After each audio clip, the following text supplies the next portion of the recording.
Joshua chapter 1. After the death of Moses the Lord's servant, the Lord spoke to Joshua son of Nun, Moses' assistant. He said, Moses, my servant is dead. Therefore, the time has come for you to lead these people, the Israelites, across the Jordan River into the land I am giving them. I promise you what I promised Moses, wherever you set foot, you will be on land I have given you from the Negev wilderness in the south to the Lebanon mountains in the north, from the Euphrates River in the east to the Mediterranean Sea in the west, including all the land of the Hittites. No one will be able to stand against you as long as you live. For I will be with you as I was with Moses.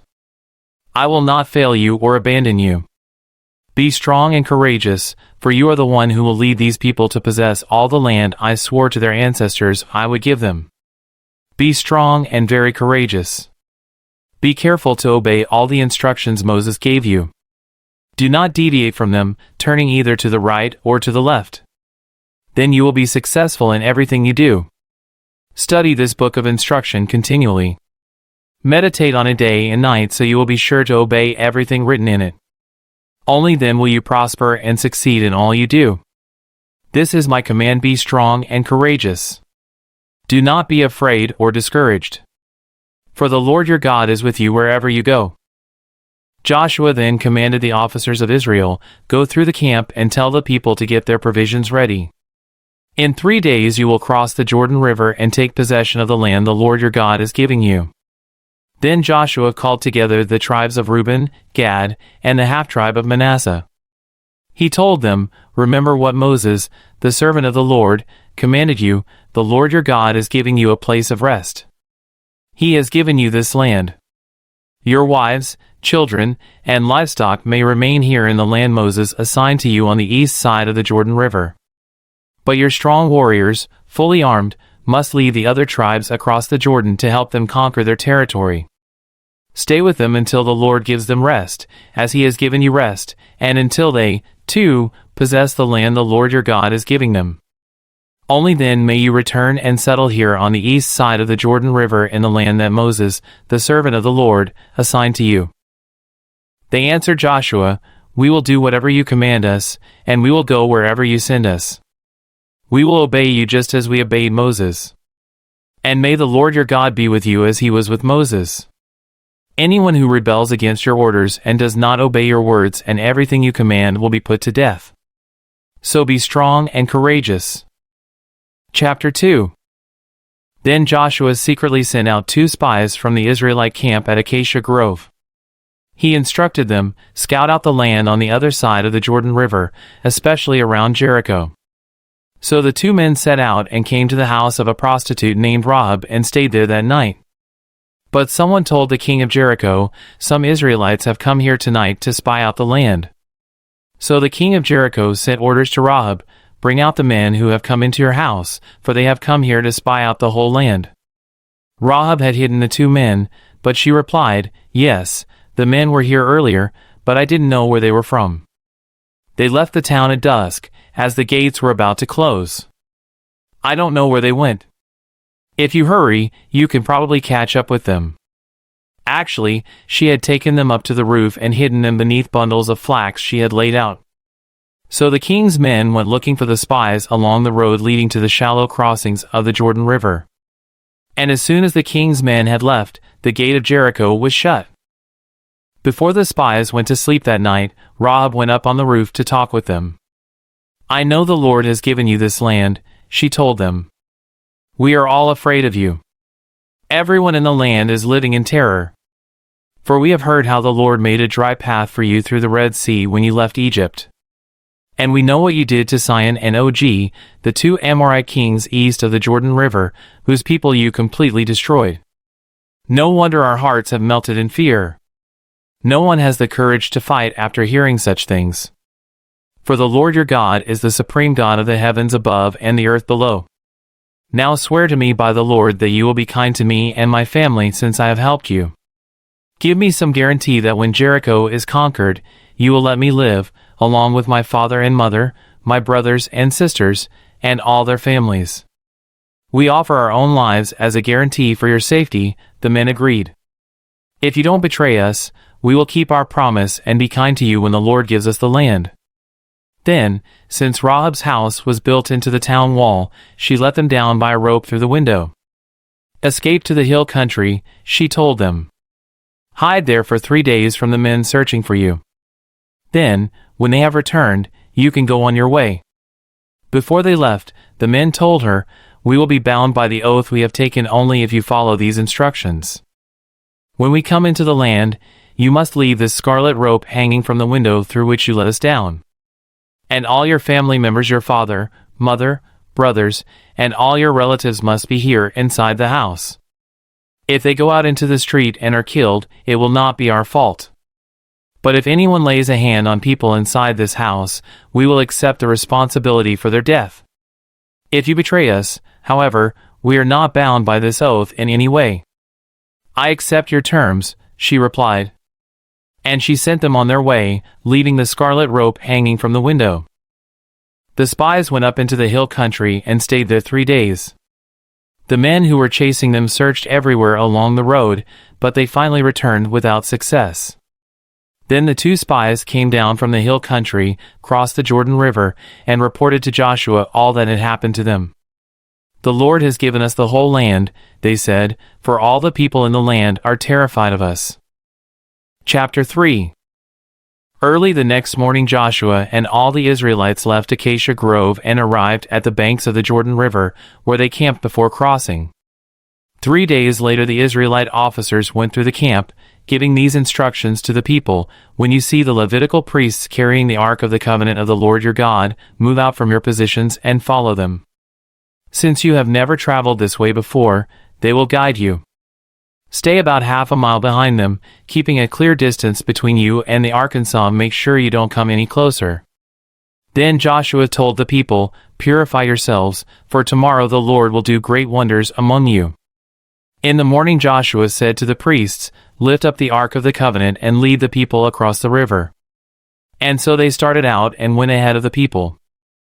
The Lord told Joshua, "Today I will begin to make you a great leader in the eyes of all the Israelites. They will know that I am with you, just as I was with Moses. Give this command to the priests who carry the Ark of the Covenant: when you reach the banks of the Jordan River, take a few steps into the river and stop there." So Joshua told the Israelites, "Come and listen to what the Lord your God says.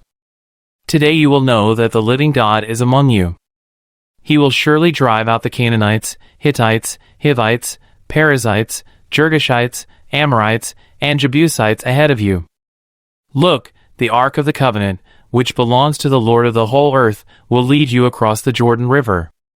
Now choose 12 men from the tribes of Israel, 1 from each tribe. The priests will carry the Ark of the Lord of all the earth.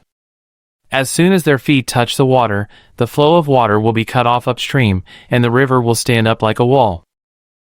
So the people left their camp to cross the Jordan, and the priests who were carrying the Ark of the Covenant went ahead of them. It was the harvest season, and the Jordan was overflowing its banks. But as soon as the feet of the priests who were carrying the ark touched the water at the river's edge, the water above that point began backing up a great distance away at a town called Adam, which is near Zarethan. And the water below that point flowed onto the Dead Sea until the riverbed was dry. Then all the people crossed over near the town of Jericho. Meanwhile, the priests who were carrying the Ark of the Lord's Covenant stood on dry ground in the middle of the riverbed as the people passed by. They waited there until the whole nation of Israel had crossed the Jordan on dry ground. Chapter 4. When all the people had crossed the Jordan, the Lord said to Joshua, "Now choose 12 men, 1 from each tribe. Tell them, take 12 stones from the very place where the priests are standing in the middle of the Jordan. Carry them out and pile them up at the place where you will camp tonight." So Joshua called together the 12 men he had chosen, 1 from each of the tribes of Israel. He told them, "Go into the middle of the Jordan, in front of the Ark of the Lord your God. Each of you must pick up 1 stone and carry it out on your shoulder, 12 stones in all, 1 for each of the 12 tribes of Israel. We will use these stones to build a memorial. In the future your children will ask you, 'What do these stones mean?' Then you can tell them, 'They remind us that the Jordan River stopped flowing when the Ark of the Lord's covenant went across.' These stones will stand as a memorial among the people of Israel forever." So the men did as Joshua had commanded them. They took 12 stones from the middle of the Jordan River, one for each tribe, just as the Lord had told Joshua. They carried them to the place where they camped for the night and constructed the memorial there. Joshua also set up another pile of 12 stones in the middle of the Jordan, at the place where the priests who carried the Ark of the Covenant were standing. And they are there to this day. The priests who were carrying the ark stood in the middle of the river until all of the Lord's commands that Moses had given to Joshua were carried out. Meanwhile, the people hurried across the riverbed. And when everyone was safely on the other side, the priests crossed over with the ark of the Lord as the people watched. The armed warriors from the tribes of Reuben, Gad, and the half-tribe of Manasseh led the Israelites across the Jordan, just as Moses had directed. These armed men, about 40,000 strong, were ready for battle, and the Lord was with them as they crossed over to the plains of Jericho. That day the Lord made Joshua a great leader in the eyes of all the Israelites, and for the rest of his life they revered him as much as they had revered Moses. The Lord had said to Joshua, "Command the priests carrying the Ark of the Covenant to come up out of the riverbed." So Joshua gave the command. As soon as the priests carrying the Ark of the Lord's covenant came up out of the riverbed and their feet were on high ground, the water of the Jordan returned and overflowed its banks as before. The people crossed the Jordan on the 10th day of the first month. Then they camped at Gilgal, just east of Jericho. It was there at Gilgal that Joshua piled up the 12 stones taken from the Jordan River. Then Joshua said to the Israelites, "In the future your children will ask, 'What do these stones mean?' Then you can tell them, 'This is where the Israelites crossed the Jordan on dry ground.' For the Lord your God dried up the river right before your eyes, and he kept it dry until you were all across, just as he did at the Red Sea when he dried it up until we had all crossed over. He did this so all the nations of the earth might know that the Lord's hand is powerful, and so you might fear the Lord your God forever." Chapter 5. When all the Amorite kings west of the Jordan and all the Canaanite kings who lived along the Mediterranean coast heard how the Lord had dried up the Jordan River so the people of Israel could cross, they lost heart and were paralyzed with fear because of them. At that time the Lord told Joshua, "Make flint knives and circumcise this second generation of Israelites." So Joshua made flint knives and circumcised the entire male population of Israel at Gibeath-Haaraloth. Joshua had to circumcise them because all the men who were old enough to fight in battle when they left Egypt had died in the wilderness. Those who left Egypt had all been circumcised, but none of those born after the Exodus, during the years in the wilderness, had been circumcised. The Israelites had traveled in the wilderness for 40 years until all the men who were old enough to fight in battle when they left Egypt had died. For they had disobeyed the Lord, and the Lord vowed he would not let them enter the land he had sworn to give us, a land flowing with milk and honey. So Joshua circumcised their sons, those who had grown up to take their fathers' places, for they had not been circumcised on the way to the promised land. After all the males had been circumcised, they rested in the camp until they were healed.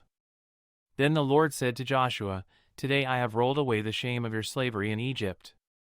So that place has been called Gilgal to this day. While the Israelites were camped at Gilgal on the plains of Jericho, they celebrated Passover on the evening of the 14th day of the first month.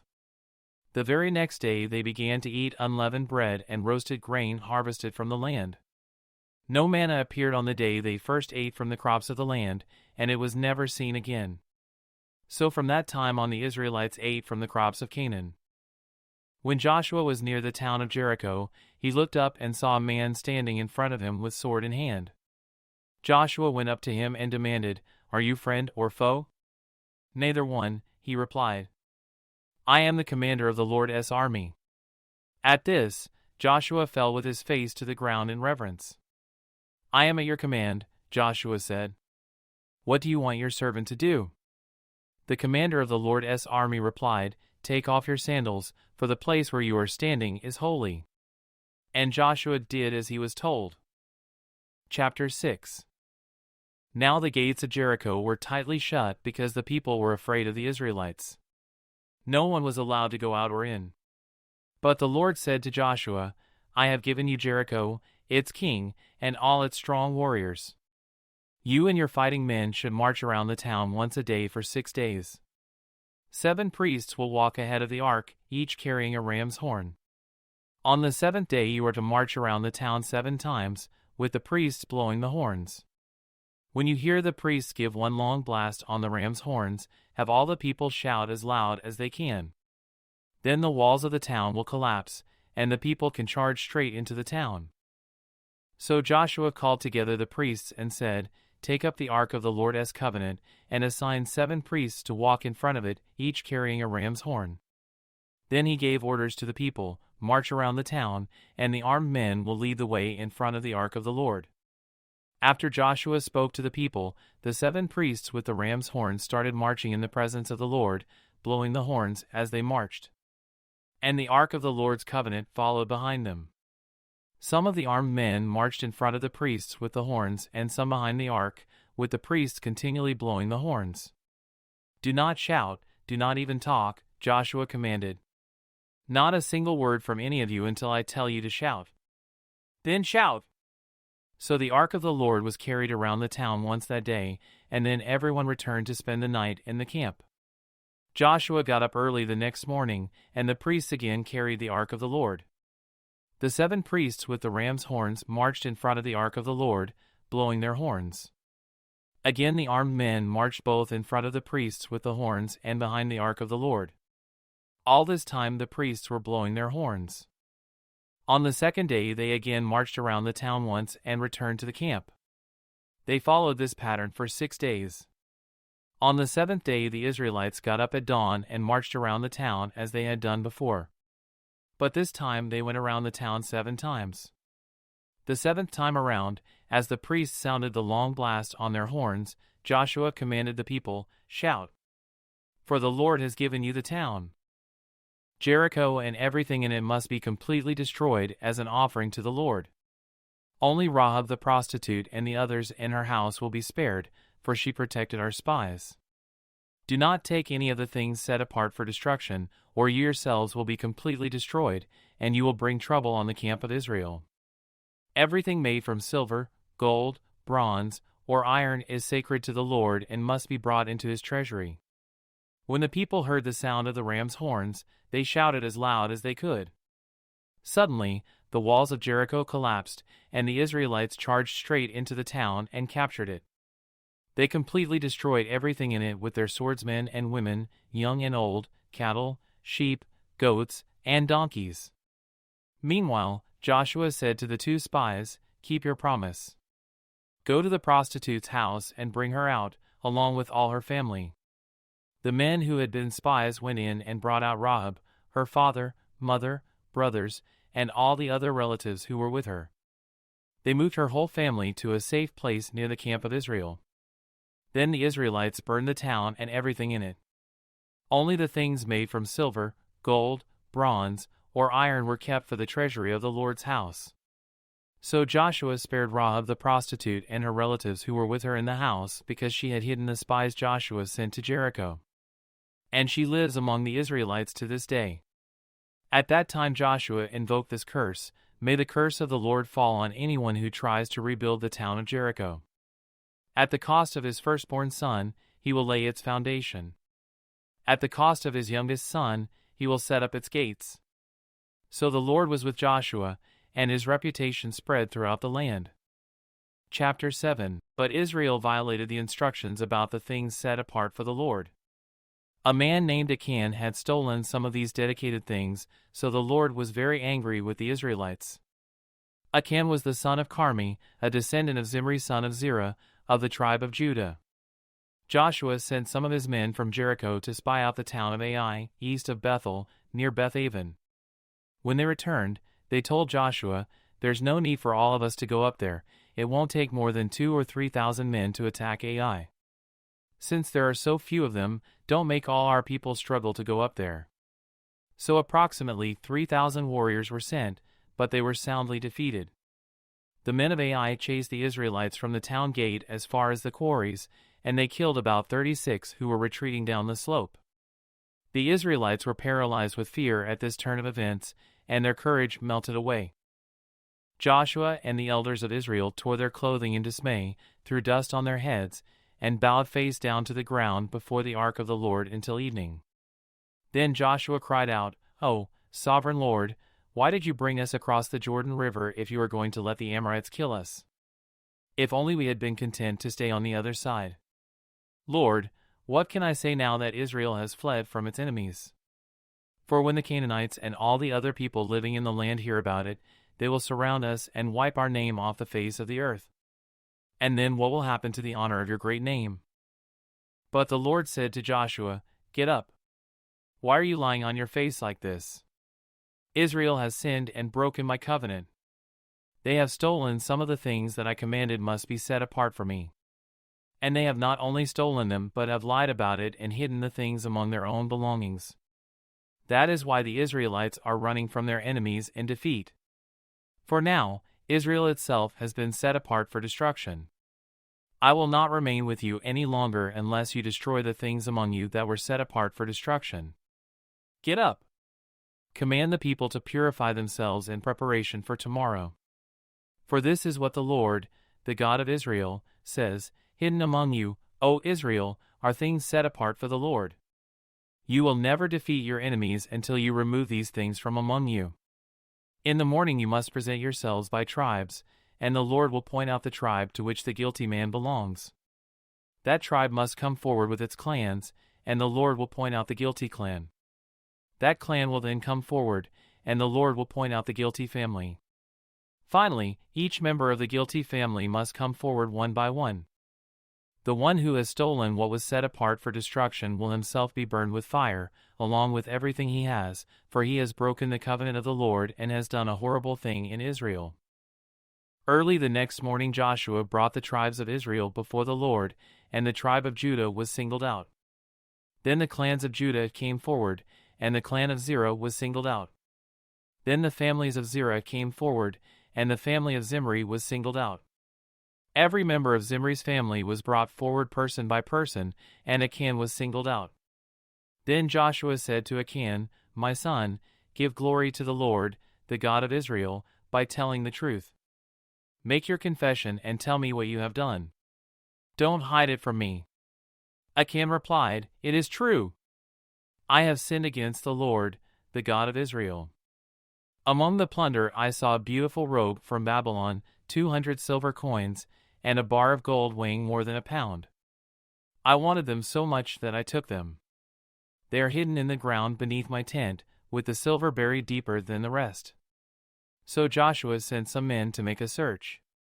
They ran to the tent and found the stolen goods hidden there, just as Achan had said, with the silver buried beneath the rest. They took the things from the tent and brought them to Joshua and all the Israelites. Then they laid them on the ground in the presence of the Lord. Then Joshua and all the Israelites took Achan, the silver, the robe, the bar of gold, his sons, daughters, cattle, donkeys, sheep, goats, tent, and everything he had, and they brought them to the valley of Achor. Then Joshua said to Achan, "Why have you brought trouble on us? The Lord will now bring trouble on you." And all the Israelites stoned Achan and his family and burned their bodies. They piled a great heap of stones over Achan, which remains to this day. That is why the place has been called the Valley of Trouble ever since. So the Lord was no longer angry. Chapter 8. Then the Lord said to Joshua, "Do not be afraid or discouraged. Take all your fighting men and attack Ai, for I have given you the king of Ai, his people, his town, and his land. You will destroy them as you destroyed Jericho and its king. But this time you may keep the plunder and the livestock for yourselves. Set an ambush behind the town." So Joshua and all the fighting men set out to attack Ai. Joshua chose 30,000 of his best warriors and sent them out at night with these orders: "Hide in ambush close behind the town and be ready for action. When our main army attacks, the men of Ai will come out to fight as they did before, and we will run away from them. We will let them chase us until we have drawn them away from the town. For they will say, 'The Israelites are running away from us as they did before.' Then, while we are running from them, you will jump up from your ambush and take possession of the town, for the Lord your God will give it to you. Set the town on fire, as the Lord has commanded. You have your orders." So they left and went to the place of ambush between Bethel and the west side of Ai. But Joshua remained among the people in the camp that night. Early the next morning Joshua roused his men and started toward Ai, accompanied by the elders of Israel. All the fighting men who were with Joshua marched in front of the town and camped on the north side of Ai, with a valley between them and the town. That night Joshua sent about 5,000 men to lie in ambush between Bethel and Ai, on the west side of the town. So they stationed the main army north of the town and the ambush west of the town. Joshua himself spent that night in the valley. When the king of Ai saw the Israelites across the valley, he and all his army hurried out early in the morning and attacked the Israelites at a place overlooking the Jordan Valley. But he didn't realize there was an ambush behind the town. Joshua and the Israelite army fled toward the wilderness as though they were badly beaten. Then all the men in the town were called out to chase after them. In this way, they were lured away from the town. There was not a man left in Ai or Bethel who did not chase after the Israelites, and the town was left wide open. Then the Lord said to Joshua, "Point the spear in your hand toward Ai, for I will hand the town over to you." Joshua did as he was commanded. As soon as Joshua gave this signal, all the men in ambush jumped up from their position and poured into the town. They quickly captured it and set it on fire. When the men of Ai looked behind them, smoke from the town was filling the sky, and they had nowhere to go. For the Israelites who had fled in the direction of the wilderness now turned on their pursuers. When Joshua and all the other Israelites saw that the ambush had succeeded and that smoke was rising from the town, they turned and attacked the men of Ai. Meanwhile, the Israelites who were inside the town came out and attacked the enemy from the rear. So the men of Ai were caught in the middle, with Israelite fighters on both sides. Israel attacked them, and not a single person survived or escaped. Only the king of Ai was taken alive and brought to Joshua. When the Israelite army finished chasing and killing all the men of Ai in the open fields, they went back and finished off everyone inside. So the entire population of Ai, including men and women, was wiped out that day minus 12,000 in all. For Joshua kept holding out his spear until everyone who had lived in Ai was completely destroyed. Only the livestock and the treasures of the town were not destroyed, for the Israelites kept these as plunder for themselves, as the Lord had commanded Joshua. So Joshua burned the town of Ai, and it became a permanent mound of ruins, desolate to this very day. Joshua impaled the king of Ai on a sharpened pole and left him there until evening. At sunset, the Israelites took down the body, as Joshua commanded, and threw it in front of the town gate. They piled a great heap of stones over him that can still be seen today. Then Joshua built an altar to the Lord, the God of Israel, on Mount Ebal. He followed the commands that Moses the Lord's servant had written in the book of instruction, "Make me an altar from stones that are uncut and have not been shaped with iron tools." Then on the altar they presented burnt offerings and peace offerings to the Lord. And as the Israelites watched, Joshua copied onto the stones of the altar the instructions Moses had given them. Then all the Israelites, foreigners and native-born alike, along with the elders, officers, and judges, were divided into two groups. One group stood in front of Mount Gerizim, the other in front of Mount Ebal. Each group faced the other, and between them stood the Levitical priests carrying the Ark of the Lord's covenant. This was all done according to the commands that Moses, the servant of the Lord, had previously given for blessing the people of Israel. Joshua then read to them all the blessings and curses Moses had written in the book of instruction. Every word of every command that Moses had ever given was read to the entire assembly of Israel, including the women and children and the foreigners who lived among them. Chapter 9. Now all the kings west of the Jordan River heard about what had happened. These were the kings of the Hittites, Amorites, Canaanites, Perizzites, Hivites, and Jebusites, who lived in the hill country, in the western foothills, and along the coast of the Mediterranean Sea as far north as the Lebanon mountains. These kings combined their armies to fight as one against Joshua and the Israelites. But when the people of Gibeon heard what Joshua had done to Jericho and Ai, they resorted to deception to save themselves. They sent ambassadors to Joshua, loading their donkeys with weathered saddlebags and old, patched wineskins. They put on worn-out, patched sandals and ragged clothes. And the bread they took with them was dry and moldy. When they arrived at the camp of Israel at Gilgal, they told Joshua and the men of Israel, "We have come from a distant land to ask you to make a peace treaty with us." The Israelites replied to these Hivites, "How do we know you don't live nearby? For if you do, we cannot make a treaty with you." They replied, "We are your servants." "But who are you?" Joshua demanded. "Where do you come from?" They answered, "Your servants have come from a very distant country. We have heard of the might of the Lord your God and of all he did in Egypt. We have also heard what he did to the 2 Amorite kings east of the Jordan River, King Sihon of Heshbon and King Og of Bashan, who lived in Ashtaroth. So our elders and all our people instructed us, take supplies for a long journey. Go meet with the people of Israel and tell them, we are your servants, please make a treaty with us. This bread was hot from the ovens when we left our homes. But now, as you can see, it is dry and moldy. These wineskins were new when we filled them, but now they are old and split open. And our clothing and sandals are worn out from our very long journey." So the Israelites examined their food, but they did not consult the Lord. Then Joshua made a peace treaty with them and guaranteed their safety, and the leaders of the community ratified their agreement with a binding oath.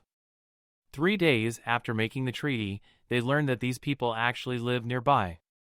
The Israelites set out at once to investigate and reached their towns in 3 days.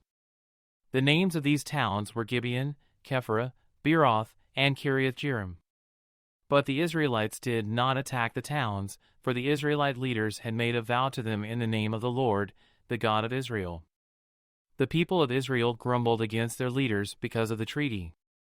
But the leaders replied, "Since we have sworn an oath in the presence of the Lord, the God of Israel, we cannot touch them. This is what we must do. We must let them live, for divine anger would come upon us if we broke our oath. Let them live." So they made them woodcutters and water carriers for the entire community, as the Israelite leaders directed. Joshua called together the Gibeonites and said, "Why did you lie to us? Why did you say that you live in a distant land when you live right here among us? May you be cursed! From now on you will always be servants who cut wood and carry water for the house of my God."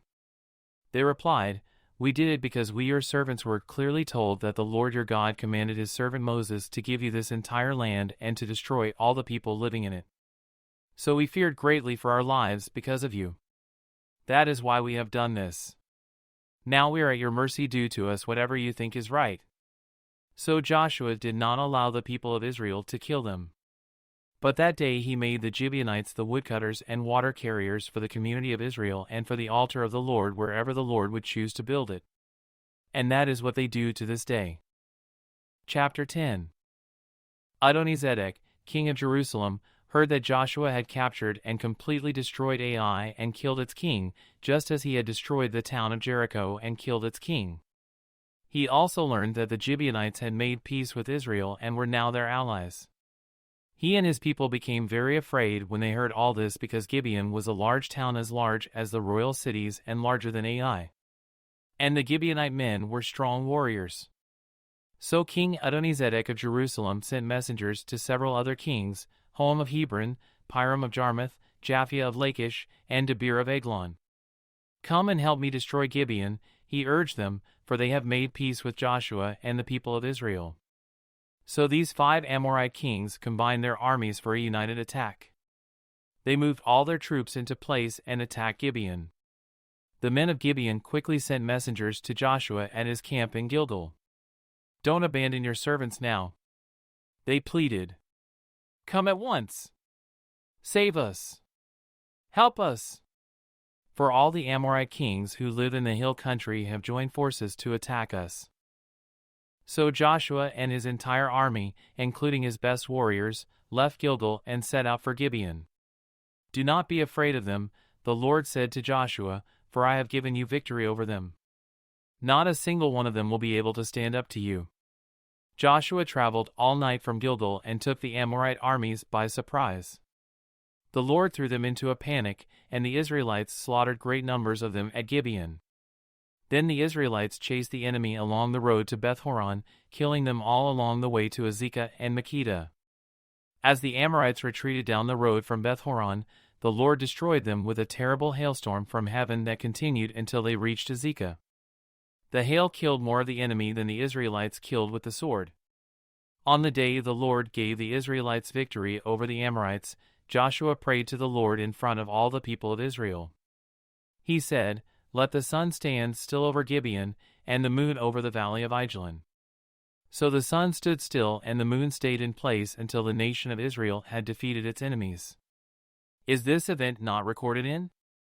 The sun stayed in the middle of the sky, and it did not set as on a normal day. There has never been a day like this one before or since, when the Lord answered such a prayer.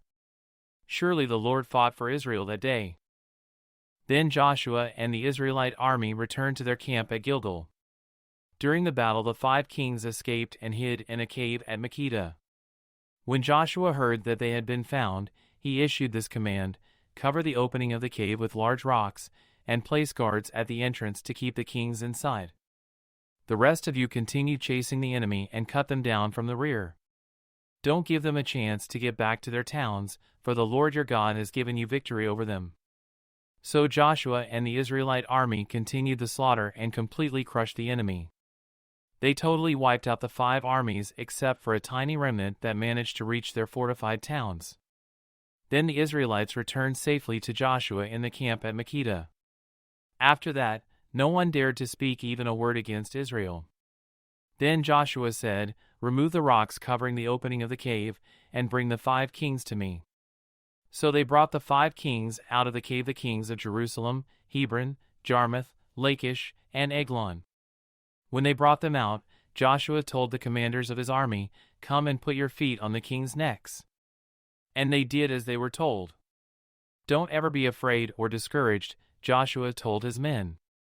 "Be strong and courageous, for the Lord is going to do this to all of your enemies." Then Joshua killed each of the 5 kings and impaled them on 5 sharpened poles, where they hung until evening. As the sun was going down, Joshua gave instructions for the bodies of the kings to be taken down from the poles and thrown into the cave where they had been hiding. Then they covered the opening of the cave with a pile of large rocks, which remains to this very day. That same day Joshua captured and destroyed the town of Makkedah. He killed everyone in it, including the king, leaving no survivors. He destroyed them all, and he killed the king of Makkedah as he had killed the king of Jericho. Then Joshua and the Israelites went to Libnah and attacked it. There, too, the Lord gave them the town and its king. He killed everyone in it, leaving no survivors. Then Joshua killed the king of Libnah as he had killed the king of Jericho. From Libnah, Joshua and the Israelites went to Lachish and attacked it. Here again, the Lord gave them Lachish. Joshua took it on the 2nd day and killed everyone in it, just as he had done at Libnah. During the attack on Lachish, King Horam of Gezer arrived with his army to help defend the town. But Joshua's men killed him and his army, leaving no survivors. Then Joshua and the Israelite army went on to Eglon and attacked it. They captured it that day and killed everyone in it. He completely destroyed everyone, just as he had done at Lachish. From Eglon, Joshua and the Israelite army went up to Hebron and attacked it. They captured the town and killed everyone in it, including its king, leaving no survivors. They did the same thing to all of its surrounding villages. And just as he had done at Eglon, he completely destroyed the entire population. Then Joshua and the Israelites turned back and attacked Debir. He captured the town, its king, and all of its surrounding villages. He completely destroyed everyone in it, leaving no survivors. He did to Debir and its king just what he had done to Hebron and to Libnah and its king. So Joshua conquered the whole region, the kings and people of the hill country, the Negev, the western foothills, and the mountain slopes. He completely destroyed everyone in the land, leaving no survivors, just as the Lord, the God of Israel, had commanded. Joshua slaughtered them from Kadesh Barnea to Gaza and from the region around the town of Goshen up to Gibeon.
Moses had assigned the following area to the clans of the tribe of Gad. Their territory included Jazer, all the towns of Gilead, and half of the land of Ammon, as far as the town of Aroer just west of Rabbah. It extended from Heshbon to Ramath-Mizpeh in Bednim, and from Mahanaim to the territory of Lodebar. In the valley were Beth-Haram, Beth-Nimrah, Sukkos, Zaphon, and the rest of the kingdom of King Sihon of Heshbon. The western boundary ran along the Jordan River, extended as far north as the tip of the Sea of Galilee, and then turned eastward. The towns and their surrounding villages in this area were given as a homeland to the clans of the tribe of Gad. Moses had assigned the following area to the clans of the half-tribe of Manasseh.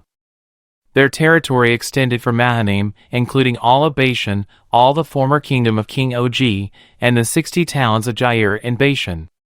It also included half of Gilead and King Og's royal cities of Ashtaroth and Edrei. All this was given to the clans of the descendants of Machir, who was Manasseh's son. These are the allotments Moses had made while he was on the plains of Moab, across the Jordan River, east of Jericho. But Moses gave no allotment of land to the tribe of Levi, for the Lord, the God of Israel, had promised that he himself would be their allotment. Chapter 14. The remaining tribes of Israel received land in Canaan as allotted by Eleazar the priest, Joshua son of Nun, and the tribal leaders. These 9.5 tribes received their grants of land by means of sacred lots, in accordance with the Lord's command through Moses. Moses had already given a grant of land to the 2.5 tribes on the east side of the Jordan River, but he had given the Levites no such allotment. The descendants of Joseph had become 2 separate tribes, Manasseh and Ephraim. And the Levites were given no land at all, only towns to live in with surrounding pasturelands for their livestock and all their possessions. So the land was distributed in strict accordance with the Lord's commands to Moses. A delegation from the tribe of Judah, led by Caleb son of Jephunneh the Kenizzite, came to Joshua at Gilgal. Caleb said to Joshua, "Remember what the Lord said to Moses, the man of God, about you and me when we were at Kadesh Barnea.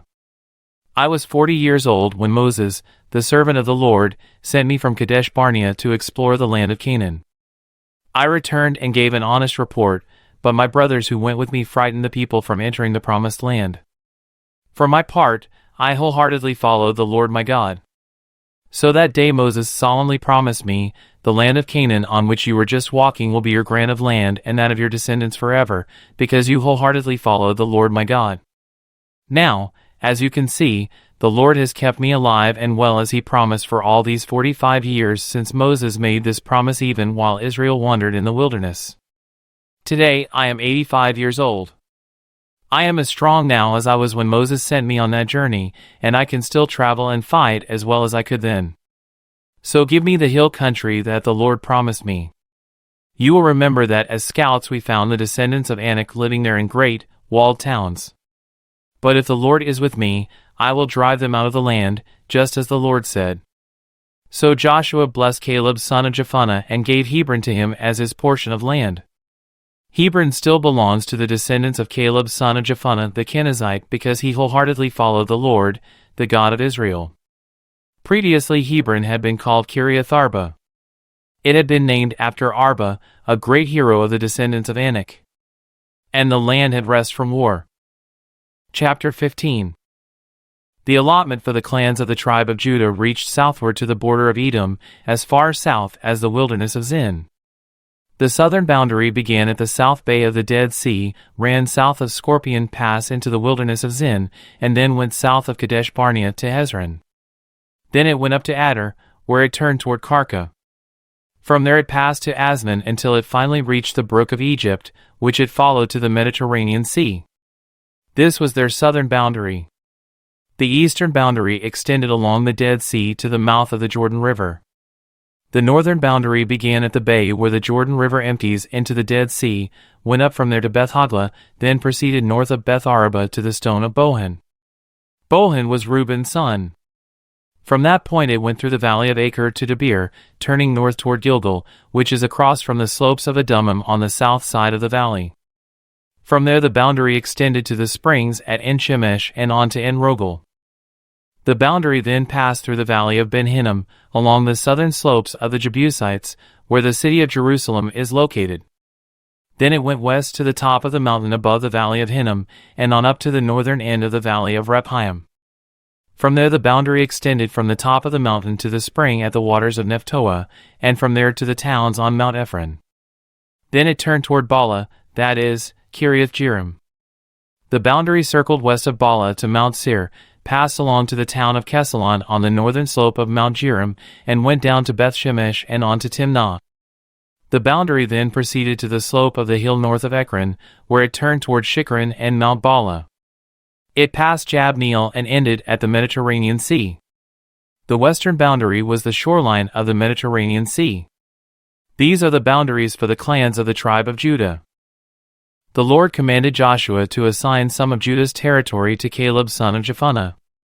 So Caleb was given the town of Kiriath Arba, that is, Hebron, which had been named after Anak's ancestor. Caleb drove out the 3 groups of Anakites, the descendants of Sheshai, Ahiman, and Talmai, the sons of Anak. From there he went to fight against the people living in the town of Debir, formerly called Kiriath Sepher. Caleb said, I will give my daughter Achsah in marriage to the one who attacks and captures Kiriath Sepher. Othniel, the son of Caleb's brother Kenaz, was the one who conquered it, so Achsah became Othniel's wife. When Achsah married Othniel, she urged him to ask her father for a field. As she got down off her donkey, Caleb asked her, What's the matter? She said, Give me another gift. You have already given me land in the Negev, now please give me springs of water, too. So Caleb gave her the upper and lower springs. This was the homeland allocated to the clans of the tribe of Judah.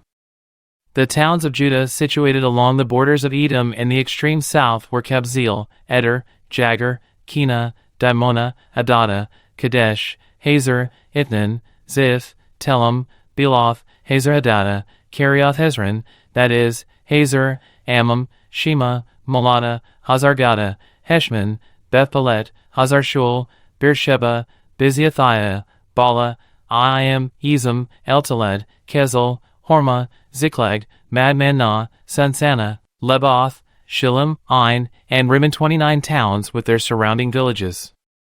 The following towns situated in the western foothills were also given to Judah: Eshtaol, Zorah, Ashnah, Zanoah, Engannim, Tapua, Enam, Jarmuth, Adullam, Soko, Azekah, Sharaim, Adathaim, Gedera, and Gederothaim, 14 towns with their surrounding villages. Also included were Zenon, Hadashah, Migdalgad, Dalian, Mizpeh, Joktheel, Lachish, Boskath, Eglon, Kabban, Lamam, Kitlish, Gederoth, Beth-Dagon, Naamah, and Makkedah, 16 towns with their surrounding villages. Besides these, there were Libnah, Ether, Ashan, Iftah, Ashnah, Nezib, Keilah, Aksib, and Maresha, 9 towns with their surrounding villages. The territory of the tribe of Judah also included Ekron and its surrounding settlements and villages. From Ekron, the boundary extended west and included the towns near Ashdod with their surrounding villages. It also included Ashdod with its surrounding settlements and villages, and Gaza with its settlements and villages, as far as the brook of Egypt and along the coast of the Mediterranean Sea. Judah also received the following towns in the hill country: Shamir, Jattir, Soko, Danah, Kiriath Sanah, that is, Debir, Anab, Eshtemo, Anim, Goshen, Holon, and Shiloh, 11 towns with their surrounding villages. Also included were the towns of Arab, Duma, Eshan, Janim, Beth Tapua, Aphekah, Humta, Kiriath Arba, that is, Hebron, and Zir, 9 towns with their surrounding villages. Besides these, there were Maon, Carmel, Ziph, Judah, Jezreel, Jokdeam, Zanoah, Cain, Gibeah, and Timnah, 10 towns with their surrounding villages. In addition, there were Halhol, Beth-zur, Geder, Merith, Bethanoth, and Eltekon, 6 towns with their surrounding villages. There were also Kiriath Baal, that is, Kiriath Jearim, and Rabbah, 2 towns with their surrounding villages. In the wilderness there were the towns of Beth Araba, Middin, Sekakah, Nibshan, the city of Salt, and En-Gedi, 6 towns with their surrounding villages. But the tribe of Judah could not drive out the Jebusites, who lived in the city of Jerusalem, so the Jebusites live there among the people of Judah to this day. Chapter 16. The allotment for the descendants of Joseph extended from the Jordan River near Jericho, east of the springs of Jericho, through the wilderness and into the hill country of Bethel.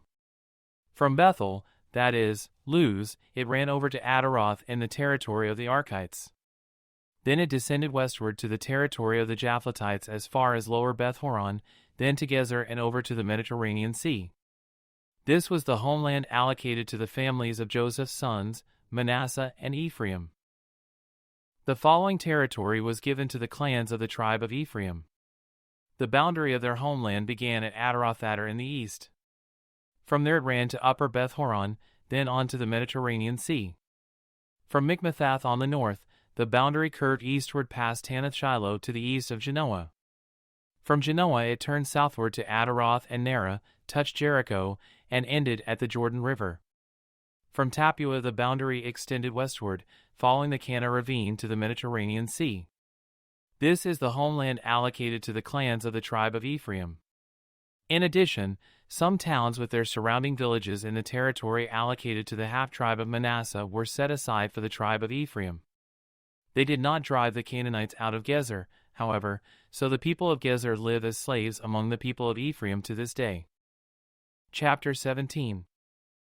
The next allotment of land was given to the half-tribe of Manasseh, the descendants of Joseph's older son. Machir, the firstborn son of Manasseh, was the father of Gilead. Because his descendants were experienced soldiers, the regions of Gilead and Bashan on the east side of the Jordan had already been given to them. So the allotment on the west side of the Jordan was for the remaining families within the clans of the tribe of Manasseh, Abiezer, Helek, Asriel, Shechem, Hepher, and Shemida. These clans represent the male descendants of Manasseh son of Joseph. However, Zelophehad, a descendant of Hepher son of Gilead, son of Machir, son of Manasseh, had no sons. He had only daughters, whose names were Mahlah, Noah, Hoglah, Milcah, and Tirzah. These women came to Eleazar the priest, Joshua son of Nun, and the Israelite leaders and said, "The Lord commanded Moses to give us a grant of land along with the men of our tribe." So Joshua gave them a grant of land along with their uncles, as the Lord had commanded. As a result, Manasseh's total allocation came to 10 parcels of land, in addition to the land of Gilead and Bashan across the Jordan River, because the female descendants of Manasseh received a grant of land along with the male descendants. The land of Gilead was given to the rest of the male descendants of Manasseh. The boundary of the tribe of Manasseh extended from the border of Asher to Mikmethath, near Shechem. Then the boundary went south from Mikmethath to the settlement near the spring of Tappuah. The land surrounding Tappuah belonged to Manasseh, but the town of Tappuah itself, on the border of Manasseh's territory, belonged to the tribe of Ephraim. From the spring of Tappuah, the boundary of Manasseh followed the Kana ravine to the Mediterranean Sea.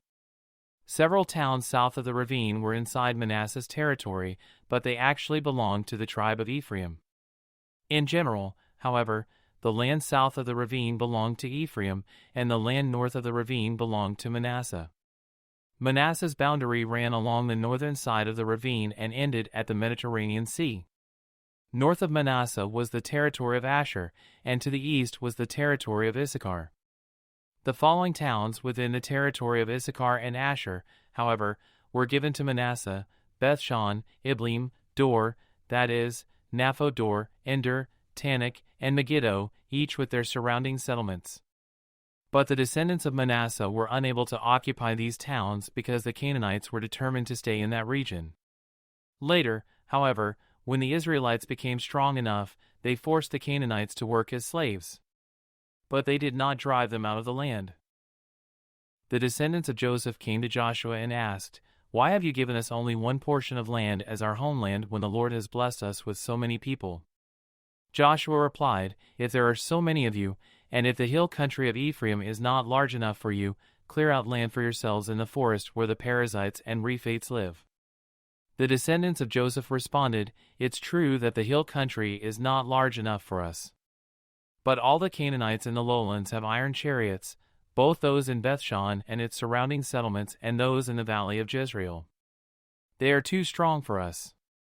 Then Joshua said to the tribes of Ephraim and Manasseh, the descendants of Joseph, "Since you are so large and strong, you will be given more than one portion. The forests of the hill country will be yours as well. Clear as much of the land as you wish, and take possession of its farthest corners. And you will drive out the Canaanites from the valleys, too, even though they are strong and have iron chariots. Chapter 18. Now that the land was under Israelite control, the entire community of Israel gathered at Shiloh and set up the tabernacle. But there remained 7 tribes who had not yet been allotted their grants of land. Then Joshua asked them, "How long are you going to wait before taking possession of the remaining land the Lord, the God of your ancestors, has given to you? Select 3 men from each tribe, and I will send them out to explore the land and map it out.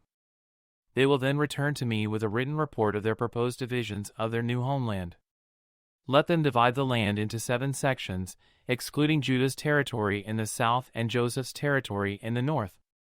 And when you record the 7 divisions of the land and bring them to me, I will cast sacred lots in the presence of the Lord our God to assign land to each tribe. The Levites, however, will not receive any allotment of land. Their role as priests of the Lord is their allotment. And the tribes of Gad, Reuben, and the half-tribe of Manasseh won't receive any more land, for they have already received their grant of land, which Moses, the servant of the Lord, gave them on the east side of the Jordan River." As the men started on their way to map out the land, Joshua commanded them, "Go and explore the land and write a description of it.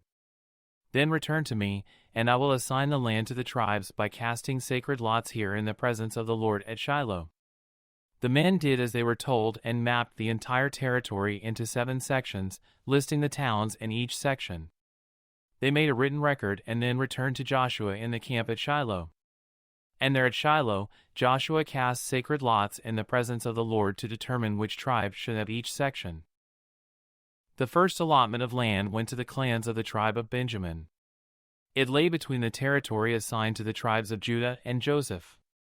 The northern boundary of Benjamin's land began at the Jordan River, went north of the slope of Jericho, then west through the hill country and the wilderness of Beth-aven.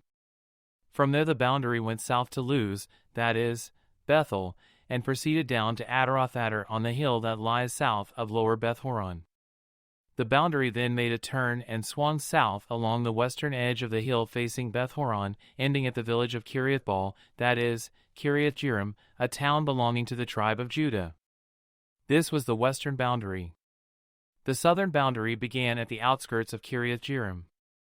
From that western point it ran to the spring at the waters of Nephtoah, and down to the base of the mountain beside the valley of Ben Hinnom, at the northern end of the valley of Rephaim. From there it went down the valley of Hinnom, crossing south of the slope where the Jebusites lived, and continued down to En-rogel. From En-rogel the boundary proceeded in a northerly direction and came to En-shemesh and on to Jeliloth, which is across from the slopes of Adummim. Then it went down to the stone of Bohan. Bohan was Reuben's son. From there it passed along the north side of the slope overlooking the Jordan Valley. The border then went down into the valley, ran past the north slope of Beth-hoglah, and ended at the north bay of the Dead Sea, which is the southern end of the Jordan River. This was the southern boundary. The eastern boundary was the Jordan River. These were the boundaries of the homeland allocated to the clans of the tribe of Benjamin. These were the towns given to the clans of the tribe of Benjamin: Jericho, Beth-hoglah, Emek-keziz, Beth-araba, Zemaraim, Bethel, Avim, Para, Ophrah, Kephramoni, Ophni, and Geba, 12 towns with their surrounding villages. Also Gibeon, Ramah, Beeroth, Mizpah, Kephra, Moza, Rechem, Irpeel, Tarala, Zelah, Haleph, the Jebusite town, that is, Jerusalem, Gibeah, and Kiriath-jearim, 14 towns with their surrounding villages. This was the homeland allocated to the clans of the tribe of Benjamin. Chapter 19. The second allotment of land went to the clans of the tribe of Simeon. Their homeland was surrounded by Judah's territory. Simeon's homeland included Beersheba, Sheba, Molada, Hazar-shual, Bala, Ezem, Eltalad, Bethul, Hormah, Ziklag, Beth-markaboth, Hazar-susa, Beth-leboth, and Sharuhen, 13 towns with their surrounding villages. It also included Ain, Rimmon, Ether, and Ashan 4 towns with their villages, including all the surrounding villages as far south as Baalath-beer, also known as Ramah of the Negev. This was the homeland allocated to the clans of the tribe of Simeon. Their allocation of land came from part of what had been given to Judah because Judah's territory was too large for them. So the tribe of Simeon received an allocation within the territory of Judah. The third allotment of land went to the clans of the tribe of Zebulun. The boundary of Zebulun's homeland started at Sarid. From there it went west, going past Maralah, touching Dabbesheth, and proceeding to the brook east of Jokneam. In the other direction, the boundary went east from Sarid to the border of Kisloth-Tabor, and from there to Daberath and up to Japhia. Then it continued east to Gath-Hepher, Ethkazin, and Rimmon and turned toward Ne. The northern boundary of Zebulun passed Hanathon and ended at the valley of Iftael. The towns in these areas included Kadath, Nahalol, Shimron, Idalah, and Bethlehem, 12 towns with their surrounding villages. The homeland allocated to the clans of the tribe of Zebulun included these towns and their surrounding villages. The fourth allotment of land went to the clans of the tribe of Issachar. Its boundaries included the following towns: Jezreel, Keziloth, Shunem, Hapharaim, Cheyenne, Anaharath, Rabbath, Kishan, Ebez, Remeth, En-Genim, Enhada, and Beth-Pazzez. The boundary also touched Tabor, Shah-Azumah, and Beth-Shemesh, ending at the Jordan River, 16 towns with their surrounding villages. The homeland allocated to the clans of the tribe of Issachar included these towns and their surrounding villages. The fifth allotment of land went to the clans of the tribe of Asher. Its boundaries included these towns: Helkath, Hali, Beten, Akshaph, Elamelech, Amad, and Mishal. The boundary on the west touched Carmel and Shear-Libnath, then it turned east toward Beth-Dagon and ran as far as Zebulun in the valley of Iftael, going north to Beth-Emek and Neiel. It then continued north to Kabul, Abdon, Rehob, Hammon, Cana, and as far as Greater Sidon. Then the boundary turned toward Ramah and the fortress of Tyre, where it turned toward Hosah and came to the Mediterranean Sea. The territory also included Mehebel, Aksib, Umah, Aphek, and Rehob, 22 towns with their surrounding villages. The homeland allocated to the clans of the tribe of Asher included these towns and their surrounding villages. The sixth allotment of land went to the clans of the tribe of Naphtali. Its boundary ran from Heleph, from the Oked-Zananim, and extended across to Adami-Nekeb, Jabneel, and as far as Lacham, ending at the Jordan River. The western boundary ran past Aznoth-Tabor, then to Hakik, and touched the border of Zebulun in the south, the border of Asher on the west, and the Jordan River on the east. The fortified towns included in this territory were Ziddim, Zur, Hammath, Rakkath, Kinnereth, Adamah, Ramah, Hazor, Kadesh, Edrei, Enhazer, Yarin, Migdalel, Horam, Bethanath, and Beth-Shemesh, 19 towns with their surrounding villages. The homeland allocated to the clans of the tribe of Naphtali included these towns and their surrounding villages. The seventh allotment of land went to the clans of the tribe of Dan. The land allocated as their homeland included the following towns: Zorah, Eshtael, Ir-Shemesh, Shalabin, Aijalon, Ithla, Elon, Timnah, Ekron, Eltekeh, Gibbethon, Baalath, Jihad, Beni-Berak, Gath-Rimmon, Mejarkin, Rakin, and the territory across from Joppa.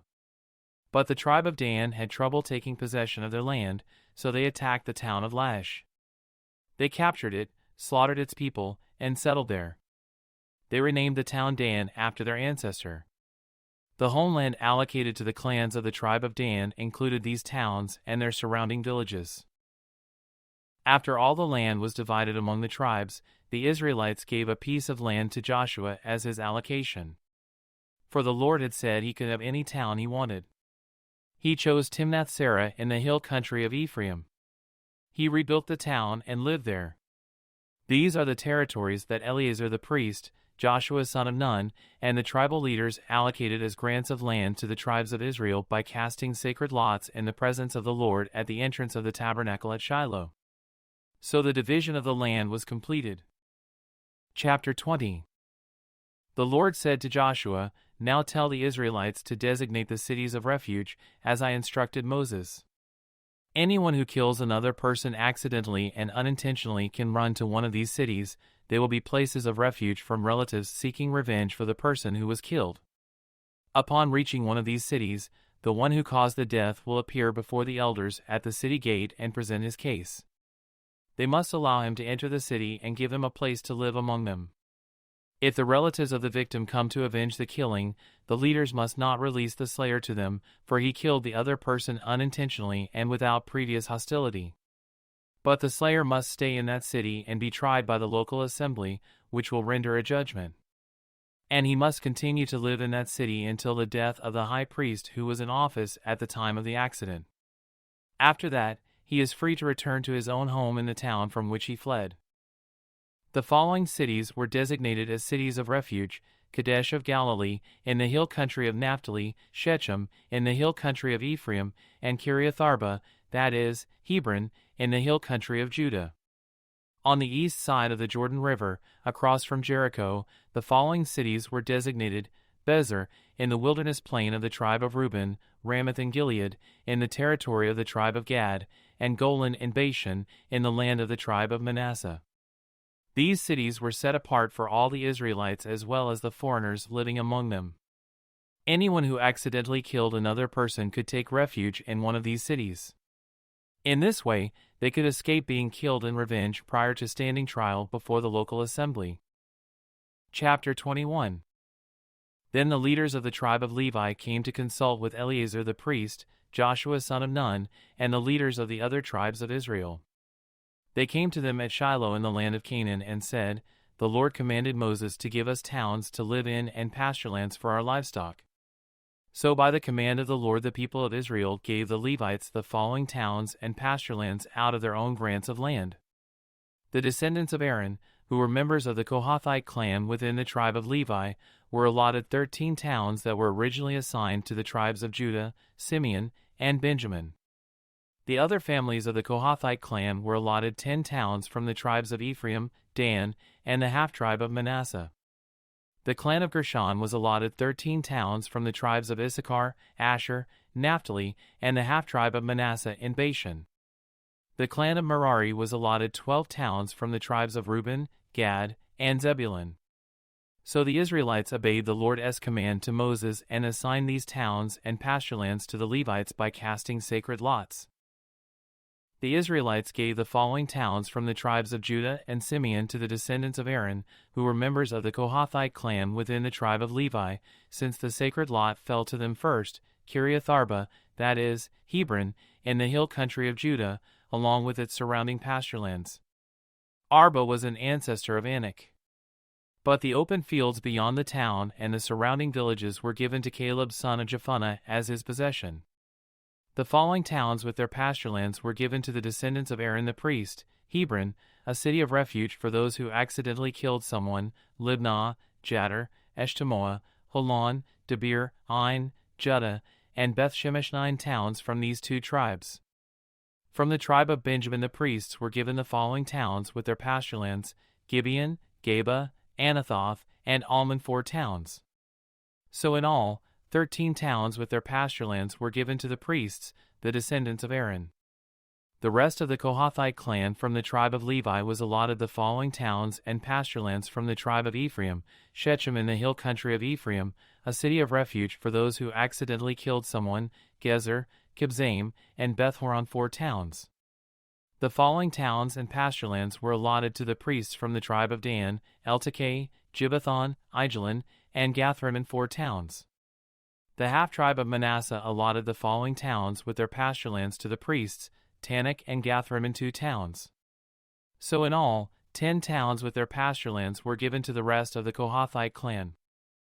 The descendants of Gershon, another clan within the tribe of Levi, received the following towns with their pasturelands from the half-tribe of Manasseh: Golan and Bashan, a city of refuge for those who accidentally killed someone, and Beeshterah, 2 towns.